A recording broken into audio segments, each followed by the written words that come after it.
Hello. Welcome to Data Pe Charcha show with Sumit. Joining us today is a supply chain analytics expert, and he has almost 2 decades of experience in supply chain, procurement, manufacturing, production, ERP, as well as software development. Apart from that, he also believes in giving back to community via different training programs via his own platform known as Mathnal. Today, we'll be talking about supply chain and why it is so important for any industry. So, without further ado, let's welcome Krish Naidu. Thank you so much for joining. Yeah, thank you very much, Sumit, for this invitation. And I think you're doing a great job through this platform which you have launched, that is Data Pe Charcha. Thank And you. I'm very excited to join you on this live show. And hopefully we will be, talking plenty of stuff which will be useful for the supply chain fraternity as well as our analytics fraternity. Yeah. And we'll some interesting talks. So thank you guys, and thank you all the people who are watching this video. We will be having a good discussion. So do watch this session, the video till the end. Thank Yes. you. Thank you, So Krishna. I'm ready. I'm ready for the talk and chat, Smith. Okay. So very first question. So, how all this thing started? Like, little bit about yourself and in current industry and everything. So, just little intro kind of thing for you about you. Yes, so let me tell you first my background. So I'm a metallurgical engineer from NIT Raipur. So the metallurgy and supply chain, especially supply chain analytics, are two ends of the earth. Yep. They don't have they don't merge each other. Mm-hmm. But actually, like every metallurgical engineer or any production engineer who joins the factory for production of goods, so he has to work in different areas. He not only if he doesn't work in different areas, at least he sees many areas of the business.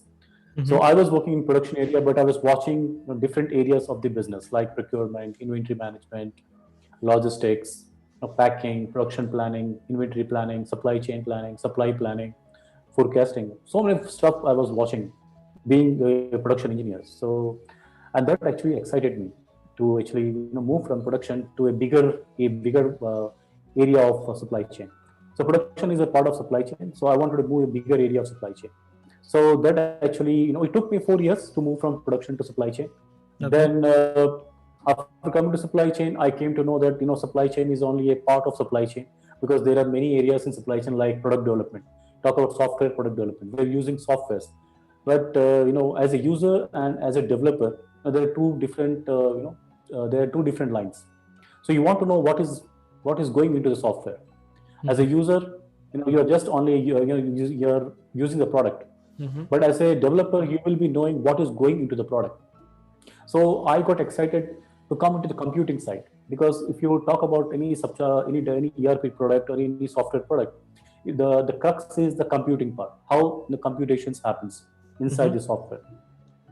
So that was my next level of excitement. So this actually took me into the field of statistics, analytics, computing, counting, measurement, right, forecasting, optimization. So this excitement actually took me into those areas of supply chain, and that area today we call is supply chain analytics. Okay. And using and supply chain analytics is a very powerful tool, because it is a tool which helps you to compute, it helps you to make decisions. Mm-hmm. So those aspects of computing and decisions help me to develop supply chain software products, which were doing computing, making decisions for the end users of supply chain. So like that, actually, I came into the field of supply chain analytics, and I loved this field so much that I'm sticking to this field, and carrying. Now actually I have opened my own firm 3 years ago, which is Mathnal, which is purely a supply chain analytics consulting and training firm. Where also, apart from consulting, we're also creating the people who can use or can learn this skill and apply Mm-hmm. these skills in the various supply chain practices they're working for. So now I'm a person who is not only practicing but is also training the people who can Correct. practice the same kind of skills in Mm-hmm. supply chain. So this is a brief about my profile. and how I actually came to supply chain analytics, and how much I love this field, how much passionate about this field.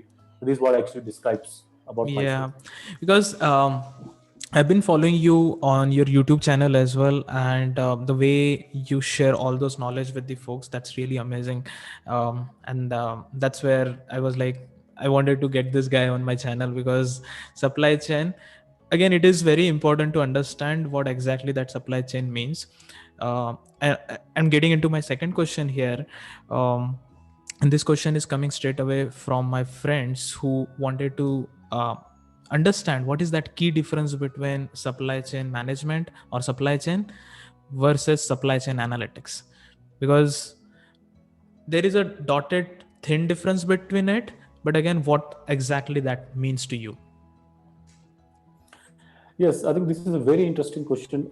Every person in supply chain, or every person who is interested in supply chain, you know, uh, have this in their Correct. minds. And this is and the difference between supply chain and supply chain analytics, has to be realized as soon as possible, especially for the supply chain practitioners, because the industry is already moving towards supply chain analytics. And like before I talk about what industry is doing on supply chain analytics, I would like to first answer your question, that is, what is the difference between supply chain and supply chain analytics? Correct. So the supply chain is, if you talk about supply chain, everybody talks about, we are fulfilling a demand of the customers through variety of stakeholders. So demand, it's not demand chain, it is supply chain, because we are fulfilling a demand through supply using various stakeholders, or with the help of various stakeholders. So who are the stakeholders, and why there are multiple stakeholders? Why there is not a single stakeholder? Mm-hmm. So if there is single stakeholder, single stakeholder will take all the benefits, will make all the benefits, will make all the profits. But why there are multiple stakeholders, right? So that is what the question. And of course, there is a trend coming up where where a single stakeholder concept is also coming up. I will also share about the single stakeholder concept also. But who are the stakeholders who are actually working in supply chain? So the stakeholder is the supplier who actually supplies the raw material, right? The raw material is converted into a finished product that is done by a manufacturer. Mm-hmm. This finished product is transported towards the distributor, the wholesaler, the retailers, kirana shops, where the end customers will come and buy the product. Right. So how this product is transported from supplier to the manufacturer to the distributor, retailer, wholesaler, and the kirana shop. There's a transportation medium. Right? The transportation medium might be a truck, might be a train, might be a plane, might be a ship. Yep. Right? Or somebody can use the multimodal, means mix of all these transportation mediums, like air plus truck plus ship, truck plus ship plus air, truck plus ship plus train. So the multimodal kind of the transportation mediums can also be used over here.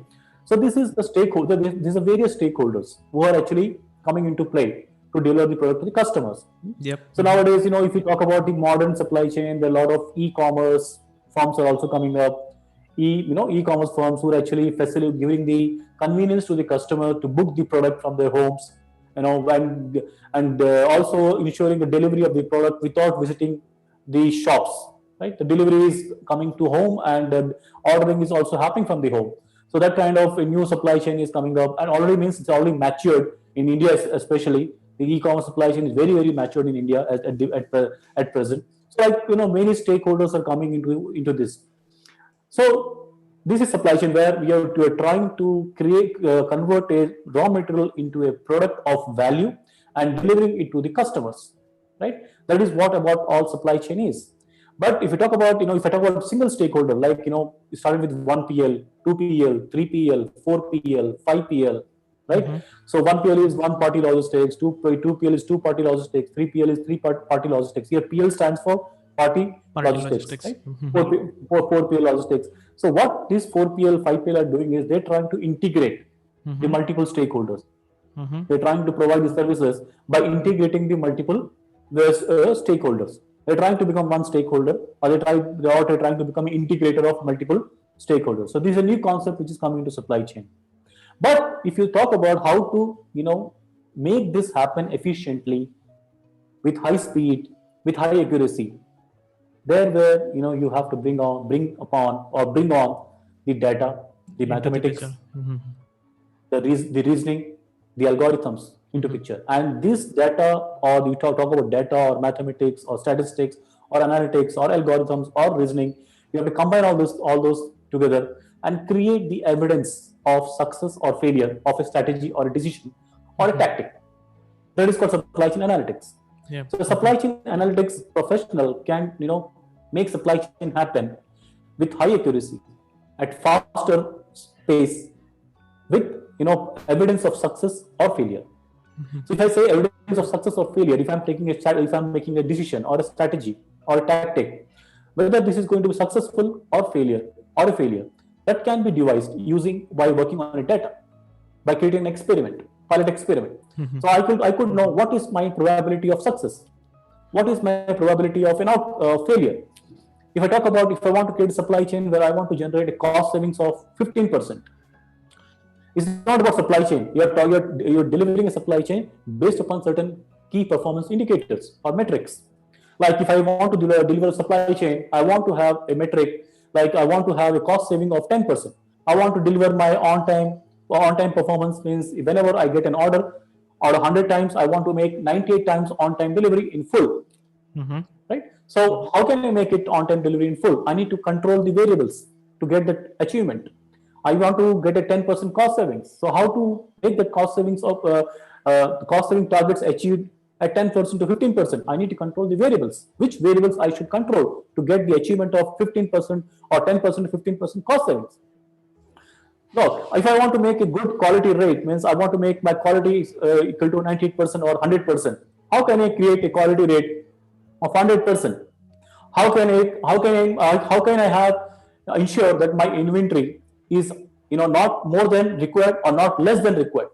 If I have my inventory more than required, means I'm creating a opportunity cost, means I'm not spending the material or spending the money at the right place. I'm spending the money at the wrong place.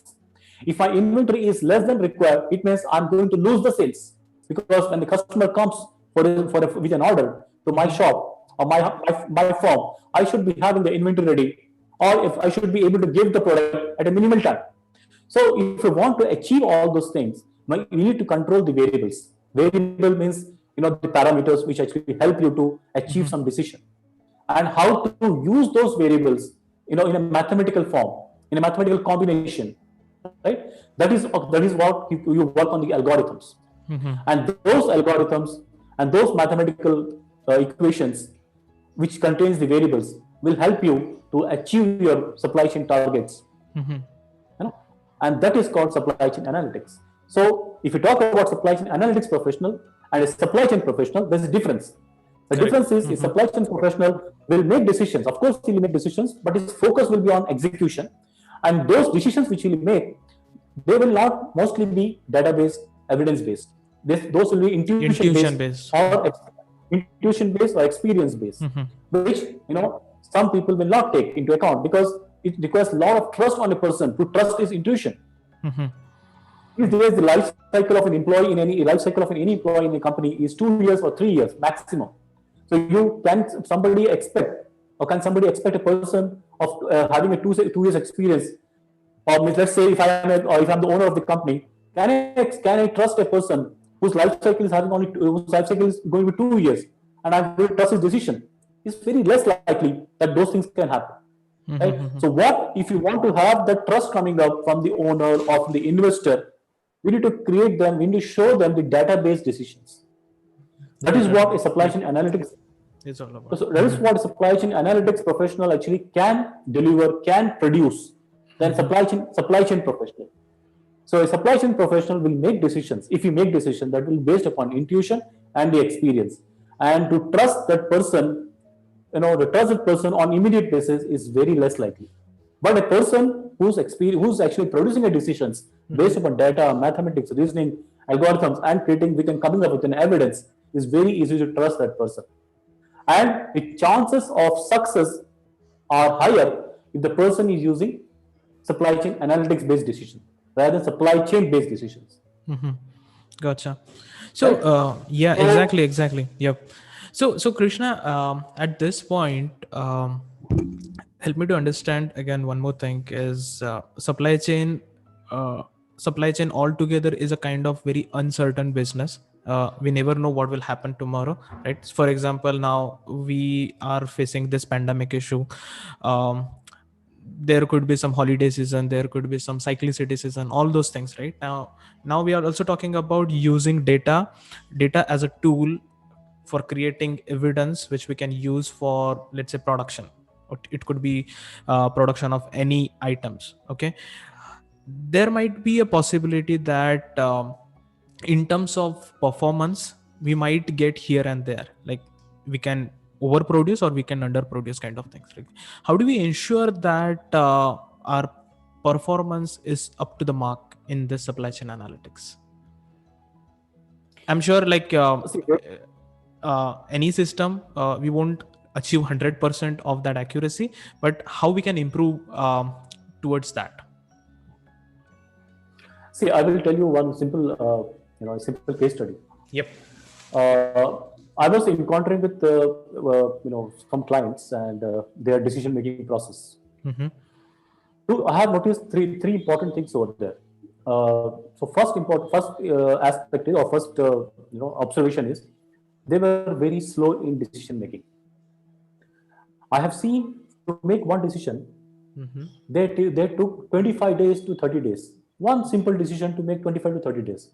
And the reason for making slow decision is fear of failure. Fear of failure. So they were passing failure. They were passing balls from one person to other person, second person to third person, because they want the other person to make the decision, not themselves. Because that was the fear of failure. And the fear of failure means if they make a wrong decision, either they will be sacked or they will have their credibility will come down. So that was a fear of failure. Second thing, to make the chairman was actually hiring more people, so that the decision time is reduced. Instead of for him the solution was to hire more people, so that the decision time is reduced. So that more people, more minds sit together, more minds come together and make the decision faster. Mm-hmm. So that the solution was to bring more minds into the boardroom, so that the decision speed increases. Mm-hmm. So here what was happening? The cost was increasing. The cost of decision making was increasing. The first was the time of decision making. Second is the cost of decision making. And third thing is, if those minds are sitting together and not able to come onto a consensus, so the accuracy was an issue, because they are not able to make accurate decisions. And if they are making a decision, the ego was coming to execute those decisions in between. Mm-hmm. So the time is the first problem. The time of decision is very high, and if your time of decision is very high, you're going to either have lesser cost savings or lesser revenue, because the customer is not going to wait. Correct. Customer is not going to wait for the late decisions. Second is the cost is increasing because they're hiring more minds. Mm-hmm. Third, the execution getting more difficult, more complicated, because they're not means they're not syncing very well. They're not working in team very well. So the accuracy was the issue. So when we are making a decision, always there are three things that are very important: time, accuracy, and cost. The three things are very important, right? What happens with the decision is one thing, and what happens before the decision is another thing. Okay. So what analytics does is, what happens before the decision making, it actually reduces the time from 25 days to 2 days, or perhaps even 1 day also, even 40 minutes also, even 30 minutes also. The 25 days time of decision making has been reduced to 1 day to 2 days, right? Yeah. Now the clarity of decision making, now they have the mathematical evidence. Now they have the story. Correct. Somebody, analytics professional has the story to explain to them in a proper way. So the story is there, the evidence is there. So the time of decision making is completely reduced. Accuracy of decision has increased. The ego clashes have reduced. Implementation accuracy has increased. Implementation desire has improved. So if so many things, even if you have a failure, suppose even if you have a failure, to recover from the failure, time is also very less. You still have a time. Previously, there were time. 25 days time where you're making a decision. The accuracy was not there. So the failure probability was 85%, more than 85%. But now with the supply chain analytics, the failure probability is 15 to 20% or 30%. The failure probability from 85% to 30% is what the achievement. And to learn from the failure and actually improve the decision making, right, is also very less costly, less time consuming, and less, hectic. So I accept there will be a failure if suppose the algorithm is not working well or the market scenarios have changed because you are making decisions based upon the historical data. Correct. Sometimes we also conduct the pilot experiments to understand the current scenarios, right? So the two things you can actually work on. One is what has happened. Based upon what has happened, you create a model. Second is create a pilot experiment based upon the present, right? So now third is you mix past and future, past and present. So first is you work on the past model. Second is work on the present model. Third is mix past and present. But nobody knows what is going to happen in the future. Right? Correct. Nobody goes, I don't know today by sitting at this point what is going to happen in the next 6 months. I cannot. Nobody in this world knew that Corona is going to impact the business like it has impacted now. Correct. Right? So nobody has planned the risks. Nobody has actually done the proper risk management, or nobody knew that they will be facing such a big risk. So nobody had planned for such a huge risk management, right? Exactly. But what happens here is that if you want to recover from this pandemic, on the business scale, in business, still data analytics can be useful rather than intuition. Okay. Yep. Right. We need to do simulations. What will be the recovery rate of the Corona? What will be the recovery rate of the economy? Right. So we need to plan the data analytics based upon the rate of recovery. Right. So based upon the rate of recovery, we can create a baseline, and from the baseline we can understand the rate of growth or rate of decline. It's called in economics. It's called downgrade and upgrades. Okay. Downgrade and upgrade. So how much you have to downgrade, you have to forecast. How much you have to upgrade, you have to forecast. So still, you cannot make a decision if you want to recover from this COVID pandemic. Still you need data analytics. Okay. Cool. You cannot use intuition, right? Yeah. So again, having data evidence in one hand, again, it will make comfortable to management. Okay, so this is what the decision will be, or they can trust on that data-driven decision. So, yes, of course. Yeah. Because so that is based on data. Right? Correct. So and when it comes to deployment of supply chain strategies or supply chains analytics practices in any kind of firm, so what would be the steps or what would be the strategies in terms of deployment? Yes, it's a very good question, because the deployment is very critical, because what we need is the people should be having the same goal, same targets. People should be in sync. Correct. If people are having different goals in minds, so the organization will not achieve the realized targets or the realized plans or realized goals. So a person working in production team, person working in procurement team, person working in inventory team, or person working in logistics team, right? Everybody is working for the customer, right? The targets are, we need to deliver at a very less time. We need to deliver at a very less optimal cost. We need to deliver at a very high quality. That is what actually customer wants, right? They want product. So everybody, all the people are to be in sync. Now the point here is that without analytics, can we build this sync? First question. Second question: can we improve the syncing with analytics? Can we detect where we are not syncing through analytics? Correct. Right. So suppose, if you do not have analytics, can you sync? Can you trace that where syncing is happening and where syncing is not happening at a very fast rate, in an automated rate? I can, without analytics, you cannot achieve so very fast. If you have analytics, we want sync. That's a goal. We want sync, and we want the object. We want the output. Right. So if the output is not achieved, means there is a problem in the syncing. So we have to gauge that, we have to measure where is the gap. Analytics can achieve that. It can trace and give a red signal or red blip immediately. We are having a problem in a procurement department from from a particular person. He is not actually following the SOPs. Right? So that detection we want fast, because if you detect fast, you will solve fast. If you detect slow, you will solve late. So what we need is, we want detection, very fast detection and very fast solutioning.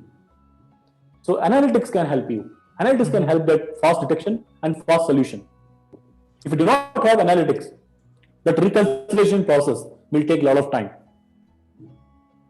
to understand where the sync is not happening. Correct. So basically the key would be to bring everyone on the same page and then work towards achieving that one goal, and that one goal would be, it could be anything, but that one goal should be achieved by everyone, and there should be a syncing, right? And that's where the company should focus, like in terms of syncing, like how they can sync their team, their different departments. Yeah, please tell me. And if the sync is not happening, the detection also has to happen fast.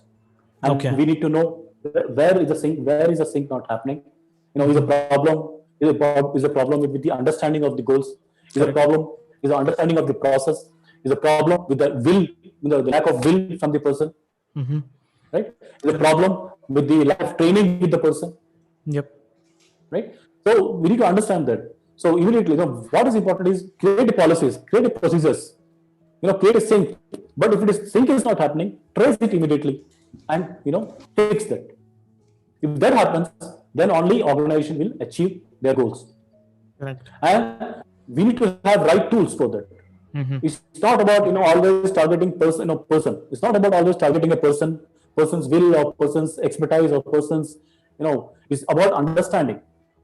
Create an understanding, because if you target a person because he's not thinking, it is going to create a negative atmosphere in the team. If the fear.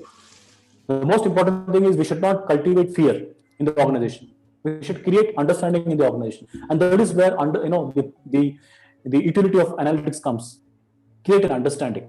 The last step is firing. The last step is picking the person and making the person accused. The last step, not the first step.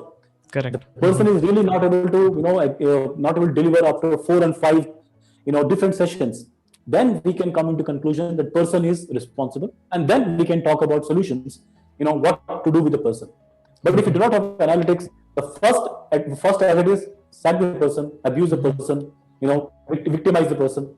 The first target of the management. That should not happen, because if that is the first target of the management, is going to create a fear of failure in the team, and the fear of failure will decrease the confidence of the team. Exactly. And if the confidence is decreased, then that is going to affect the performance, and customers will suffer, brand will suffer.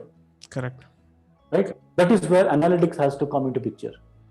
Create an understanding through the data, mathematics, reasoning. Exactly. So in terms of reasoning, in terms of reports, right? I have also seen that there is also a role of business intelligence into a supply chain, right? So I wanted to understand from your side is what is that key role of business intelligence in this industry? Yes, it is. Because there are some things. There are different kind of people in the industry. Different kind of people, right? One person who who understands and who believes looking at the numbers, or Excel sheet or reports. The other person is comfortable looking at the graphs, visuals, right?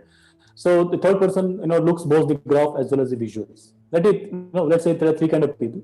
Exactly. So who believes in charts or who believe in visuals. Second person who only wants to see the Excel sheets and the numbers, and third person who looks the numbers as well as the visuals. Graphs. Right. So why we need to bring these visuals? Because it improves rate of understanding. The time of understanding will be reduced. Right. Second thing is, you get more clear picture of what is happening in the industry. Right. The more clear picture. Sometimes, if you're using data analytics, the chances of error of decisions have to be reduced. chances of error has to be reduced, right? So if you carry the visuals as well as the Excel sheets or sheets, your chance of errors will be reduced. Correct. What we want is accurate decisions. So the business intelligence create those visuals for the decision makers or stakeholders. They can look at the charts, get more better understanding. That's one thing. Second thing is BI is also useful for a supply chain analytics professional, not only supply chain management user, but supply chain analytics professional also. Okay. Because to understand the algorithm, how the algorithm is working, right? So we can look at the charts and create the areas, specific areas of the chart, Okay. and see that how much variance we are actually noticing in different parts of the chart. Okay. The most important, what most important thing is accuracy. If I see, variance, huge variance, or not a uniform variance, a different, varied variance across my chart, then that actually leads me to a point that I have to create a better algorithm than what I have right now. Because if I create an algorithm and give a decision to a supply chain user, he will not check those variances. Okay. He will simply believe what I have given. He will not even go through because he doesn't know what is in the computing. So if I'm creating an algorithm, if I look at those visuals, I can understand now the variance, because I want to reduce my variance, or I want to have variables which actually are having high variance. Because if the variable is having high variance, then only they will help in decision making. But if the variables are having constant line or constancy, they will not help in making decisions. True. Right? So those visuals not only useful for the supply chain practitioner, but as well as useful for a supply chain analytics practitioner, because he will get to know his algorithms better by when you look at those visuals. Correct. Not only of the output but also of the inputs. Yep. And if I have to trace, go ahead. Yeah. So on similar lines, I was saying that human brains are more reactive, more active towards looking at visuals rather than just a simple spreadsheet. And I think that's where they can easily understand what is happening with their data and where they need to focus on. So that was the only thing. Yeah. Exactly. Yes. Visuals create, better understanding. Exactly. So I have another question for you, and this question is more specific to India, and I want to understand, we are talking about big shot companies, how they're performing in terms of their supply chain, but when it comes to the India manufacturing, what is your understanding, what is your thoughts, how India or companies in the India are performing with respect to their supply chain overall world? You see, the basic issues with Indian market or Indian manufacturing supply chain, right? There was time when we don't have proper highways or good highways nationally. If you talk about nationally, yes. So there was that was addressed. Now we have very good road network. So if you want to do the transportation at a very less rate, with a high quality, without theft, without robbery, so right now we have that network. India has a very good road network. It was a big challenge earlier. So the road network has improved. So from that point of view, we are in a very good place.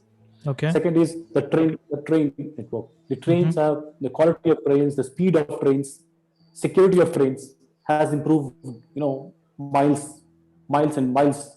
So now we have a good train network. Okay. Regarding the airplane, which was very costly earlier, because of so many planes, so many service providers are in the market right now, the cost of air shipment has reduced drastically. Correct. Right. So the quality of road, the cost of air network, the speed of the train network. Correct. Right. This is a major challenge from the product shipment point of view. So India is, has improved drastically on these three areas. Now, and it is continuously improving. It's not like that we are stagnant over there. We're continuously improving on these three areas. So this is from the transportation point of view. So we are improving there. We're good with very good shape. Correct. That is why you see e-commerce in India is getting success, because the transportation network is very good now. talk about route, train route or air route or road route, the transportation network in India is very good now. That is where e-commerce business is getting success, because we're getting deliveries in a shortest possible time and without damages on the product. Yeah. Right? That is why we are getting e-commerce successful in India. Now comes to the point, the manufacturing areas. Mm-hmm. So manufacturing part, we are there are if we talk about, there are various kind of segments, like like SME segment, MSME segment, right, and high scale segment. Okay, so and also talk about there are various companies which are coming from outside of India. Offshoring is also happening. Mm-hmm. Mm-hmm. There's offshoring is happening. So many companies are coming from different parts of the world and India. They're locating their supply chains here, or manufacturing firms in India right now, right? So if we talk about the difference between the supply chains of the offshore companies which are coming from outside, and the companies which are located in India, right? There is a learning happening here. The companies are coming from the offshore. Mm-hmm. By looking at those companies, the Indian manufacturing companies are developing. Okay.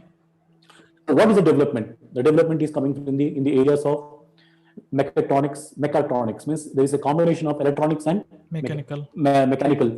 mechanical stuff. So there are a lot of industries, they are actually investing money on mechatronics. They're converting their mechanized equipments into mechanical plus electronics instruments. Means they are operating their machines by sitting at their home using internet. Correct. Now, so there is a machine which needs operation from the site, that's a factory site. Now the owner is controlling the machine by using his Wi-Fi. That is where IoT means Internet of Things, and mechatronics is coming up. So we are seeing that plenty of development is happening on that side, where many industries, or most of the many machines can be operated using IoT chips, and they can be operated using the mobile internet. Right. Recently, I was working in a farm in Maharashtra. There was they were actually they're mixing the fertilizers with the water using the mobile chip. Oh. So he was giving the level of water, he was giving the level of fertilizer, and number of tanks where he has to mix. Everything is operating by the mobile. After the mixing is finished, he will press the button, and that button will release the water through the pipes into the farm. Mm-hmm. So he's actually, he's spreading the fertilizers, he's distributing the fertilizers, he's watering this farm only using his mobile Now. by staying at Mumbai or Delhi or Haryana or wherever it is. Right. So we are seeing there are a lot of development is happening on the Indian manufacturing segment, whether it is MSME or high scale industries. Mm-hmm. There's a lot of development is happening, and that development is coming from the offshore companies. Mm-hmm. Because they are having the development. So Indian manufacturing firms wants to be at par with them, and the cost of machines are not also the gap between the cost of machines with no IoT and the cost of machine with IoT. The gap is also not very high. Correct. Mm-hmm. And those gaps they're covering within 2 or 3 years. Right.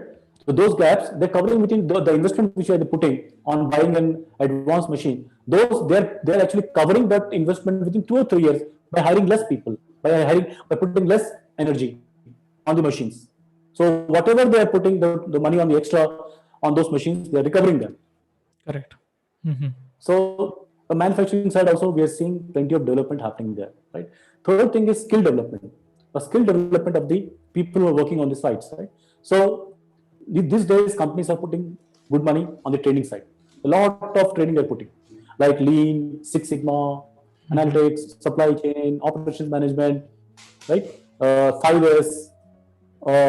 Talk about there are a lot of investments these owners are doing on training aspect, and also government is also encouraging. Government is funding some part through Skill India program. Correct. For this. So there is government initiatives. There are some government initiatives are there, which is also helping these owners to put more money on training their people.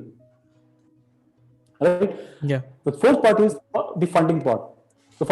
Right. So of course, in the last few years, the liquidity in Indian banks have reduced because of because banks are not being as good as before. So the funding part in the last few years, the MSME or SME or they're struggling to get the funds, right? So if they get more funds, they'll do more development. Mm-hmm. They will reach more markets. They will spread their factories chains in different parts of the country. So the funding part right now is a very critical part in India at this moment, in the last 3 or 4 years especially. Okay. So once we see stronger banks means the loan stronger banks means stronger loans. Stronger loans means high loans at less interest, right? Today the loans are actually not dispersed at high volume, high value, but at high interest. So once we see stronger banks, we'll see the loan disbursement will be much more easier, and there will be lot of the value of loan will be high, as well as the interest on the loans will be lesser. Correct. That is where India has to move on the funding part side, right? Now the salary part, how much salaries the people are getting. So because if you see a good salary means a stronger workforce, more workforce, trained workforce. If you see trained workforce, stronger workforce, better quality of products, better delivery of products, better behavior with the customers. So that area we need to improve. Salary part is still very less in the manufacturing industry. Okay. Right? The amount of money the owners are dispersing in the form of salary to the employees is very less. That has to improve, many folds. Okay. If that improves many folds, right, we will see lot better employees coming into the manufacturing side. Much better products being delivered to the customers. And the quality of industry. We will see lot better exports happening from the Indian industry. So that is where we have to work. We need to work on the export side. Okay. Of course, we have to meet the national demand. After meeting national demand, we have to see that we are also ensuring that the exports are happening. So that is where Indian supply chain has to work on. Okay. Improve the quality. That is only going to happen if they invest on machines and invest on people. So investing on machines already has started. Investing on people, that has to improve. Of course, it is going on, but that has to improve. So once those things improves, it will show the impact on the products quality. And once the quality of product improves, we'll see the enhancement of exports. If you see the enhancement of exports, we'll see the growth of GDP. If you see the growth of GDP, right, the growth of GDP, then what we see stronger banks. Exactly. And again, eventually, right? Then even it will help in funding part. So this is a cycle which we need to see. Of course, now the time has come where we have to invest on people, invest on the machines, and make our supply chain very strong. That is where we have to invest now. Exactly. So to me, it looks like the thing which we can control or the thing which we can learn is to upgrade our skills, right? To upgrade our skills. And again, there are pros, there are cons of using internet, because there are plenty of resources available, but again, most of the time they are so overwhelming, we completely feel lost into it. And that's where wanted to understand how training programs can help. And again, wanted to understand how you're contributing via Mathnal as a firm in terms of skill upgradation. So if you could talk about Mathnal, that will be really amazing for everyone who is listening to this show. Yeah, thank you very much for asking this question. So Mathnal, we have started this idea of launching this firm with an objective that we want to create people apply more reasoning, more of reasoning. They should not become blind follower of the book written concepts. Exactly. So that was our idea. We want to create minds and brains of supply chain. We don't want to create followers of already developed strategies or copy pasting the strategies. We don't want that to happen in India or any part of the world. So that was an idea behind it. We want to create people who can think and create strategies instead of following the strategy. That is what If you talk about Mathnal, the name also comes is mathematics. MATH stands for mathematics and null comes from the rational. So we combine the rational and mathematics to develop this term called mathnal. So we want people to create those rationals using their common sense. Of course, in many jobs, I'm telling you, being an analytics professional, I create my algorithms, 98% of algorithms based upon the common sense, nothing complicated. Okay. Based upon the common sense itself, 98% of the algorithms can be created. So if the people, they are good in observation, they're good in, listening, they're good in actually, feeling, or good in intuition, right? They need to, have those kind of skills. Good in observation. If the person who observes a wall, or person, there are two people who are observing the wall. Both will have a different perspective. Both will have different answers. Correct. Right. So the observation, how you observe things, how you create stories from the observation, right? How you express your observation while writing, right? How you create and innovate your observations, right? Exactly. Those are the major skills of analytics. So what we're trying to do is that we are trying to those observation, writing skill, understanding skill, thinking skill, interpretation skills, right? We're converting them into mathematics. What I observe, I'll convert them into a number, right? So those numbers, that is a skill we are trying to create in the people. Observe and create a mathematical form of that observation, and apply that on the business to improve the performance. Right? So that observation which you're converting into mathematics is an evidence. Apply that evidence and improve the supply chain. So when we train the people, so what we focus on training is that we want to see that they are properly observing the case studies.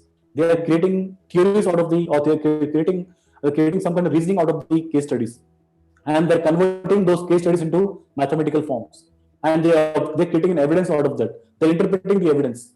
They're suggesting the solutions. What kind of prescription they should provide to these strategy makers or the board members, so that those strategies are properly understood by the board members. Suppose what I have in mind and what I communicate, both are different, right? What I have in mind and what I communicate, both are different. Then I'm a failure. I fail in actually communicating my objectives. Exactly. Right. So that is what major challenge as an analytics professional, that what you have in mind and what you communicate, they have to be same, and what the other person understand. What I have in mind and what I communicate, what the other person understand, that also has to be same. Correct. Right. So we have to ensure, and what the other person understand and what he executes, that has to be same.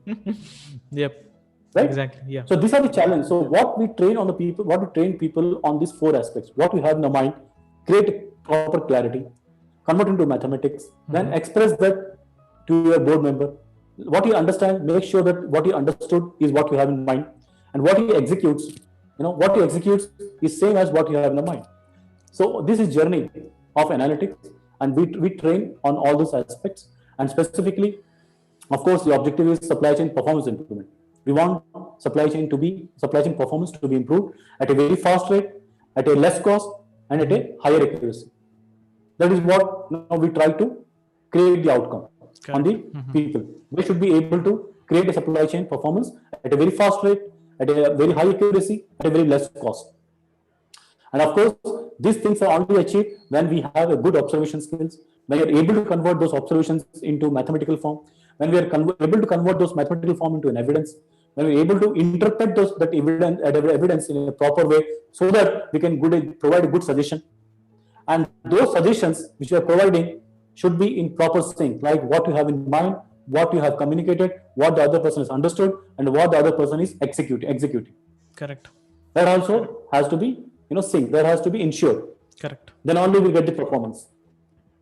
So of course we work on of course there are various algorithms which are already being developed. We train them like logistic regression, cluster analysis, support vector machine, random forest, the principal component analysis, multiple regression, linear regression, descriptive analysis, and then your inferential statistics, right?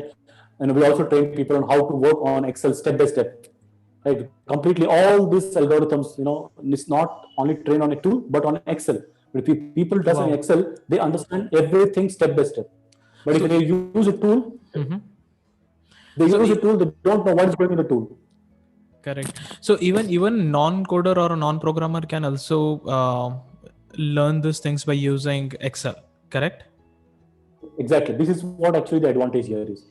Because if the person is learning supply chain, is learning algorithm in Excel, then he's learning a tool, he's learning a mathematics. It is too much for them, too much Correct. for for a small period, right? So Mm-hmm. what we finally initially focus is learn supply chain, learn Excel, learn mathematics, learn algorithms.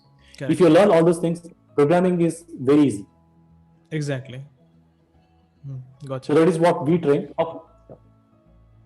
So I think programming I we take think it in a backside.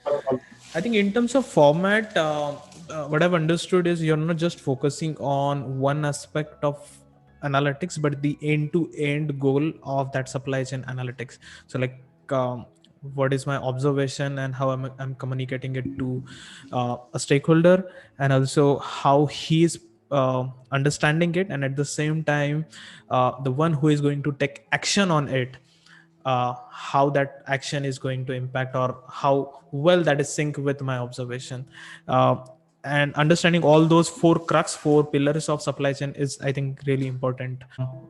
In terms of description and contact details, I will share all those things in the description section of this video, so you can go and you can just check out Mathnal. All details will be available there as well, and you can also get in touch with Krish Naidu on his LinkedIn and various social network platform. With this, I think this entire session was completely insightful. Even I have learned a lot of things from this session. Thank you so much for joining. This was really amazing, and I loved all the conversation which we have today. Thank you. Thank you, Sumit, for inviting me and giving a chance to express what is supply chain and what is supply chain analytics. So it is very important for people to understand the difference between supply chain and supply chain analytics, and what is the scope of supply chain analytics in the upcoming days, and what is happening in the market. So it was a good opportunity to share all those aspects, and also to share what we are doing as Mathnal in supporting the spread of supply chain analytics, and how we are training the people on supply chain analytics. It was so though if anybody wants to contact us, they can contact through you, or they can directly visit our pages on LinkedIn, Facebook, Instagram, or Twitter. They can visit all our social media pages. So Mathnal One is a page name. You can visit our any social media link with Mathnal One. Or if you want to contact me, of course, Sumit is will be sharing my details, so you can contact through that way also. So thank you, Sumit, for inviting me, and for this lovely chat and wonderful chat with you. And Thank you so much. Thank you so much. It's pleasure. Like, I have learned a lot from you. So thank you so much for sharing all details with us.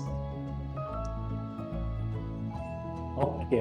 So I wish you a great success with Data Pe Charcha, and I wish you bring a lot more people on this platform, and help us to learn more stuff on the analytics, data side, the BI side, right, and domain side. So I wish you a very all the best, so that you can bring plenty of insightful sessions with various experts over here. Thank you so much. Thank you so much, Krishna. Thank you so much, and have a great day. We'll be in touch. Thank you so much. Yeah, thank you very much. Bye bye. Okay, Yeah. See take you. care.